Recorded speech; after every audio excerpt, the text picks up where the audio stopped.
என் மேலே எவ்வளோ அக்கறையாக இருக்கீங்க அதை நினைக்கும் போதே சந்தோஷமாக இருக்குது. நான் நிறையா டைம் வந்து இந்த காய்கறி கட் பண்ணும்போது இந்த வெஜிடபிள் கட்டிங் போர்டில் வச்சு தான் கட் பண்ணுவேன். அது வந்து பிளாஸ்டிக்கில் இருக்குது. அப்போது நிறையா கமெண்ட் வரும், அக்கா பிளாஸ்டிக்கை வைக்காதீங்க, நீங்கள் ஸ்டீல் இந்த மாதிரி வாங்குங்க, இல்லை உட்டில் வாங்குங்க அப்படின்ட்டு.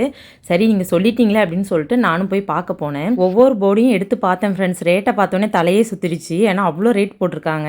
அந்த ப்ரௌன் கலரில் பின்னாடி உட்டு இருக்குது, முன்னாடி ஸ்டீல் இருக்குல்ல, அது பார்த்திங்கன்னா 1100க்கு மேலே இருக்குது. அதுக்கப்புறம் இந்த உட்டு போர்டு பார்த்தீங்க அப்படின்னா அது 700க்கு மேலே இருக்குது. இதெல்லாம் செட்டே ஆகாது அப்படின்னு சொல்லிட்டு வச்சுட்டேன். நான் வந்து இதுக்கெலாம் இவ்வளோ காசு போடணுமா அப்படிங்கிறது தான் வச்சுட்டு வந்தேன்.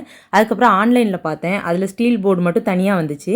அது ரேட்டு பார்த்தீங்க அப்படின்னா 250 240 இந்த மாதிரி ரேஞ்சில் தான் இருந்துச்சு. சரி ஓகே இதே நம்மளுக்கு போதும் அப்படின்னு சொல்லிட்டு வாங்கிட்டேன். நான் இப்போ ஆர்டர் போட்டு வாங்கினது தான் வந்திருக்கு. குவாலிட்டி எல்லாமே சூப்பராக இருக்குது. பரவாயில்ல, நம்மளையும் இவ்வளோ கேரிங்காக ஒவ்வொன்றும் வாட்ச் பண்ணி அக்கா இதை யூஸ் பண்ணுங்கள் அதை யூஸ் பண்ணுங்கன்னு சொல்கிறீங்கள, உண்மையாகவே ரொம்ப சந்தோஷம். இந்த மாதிரி சொன்ன எல்லாருக்குமே.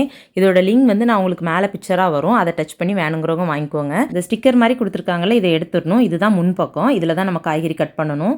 நல்ல குவாலிட்டி நல்லா தான் இருக்குது, வேணுங்கிறவங்க வாங்கிக்கோங்க.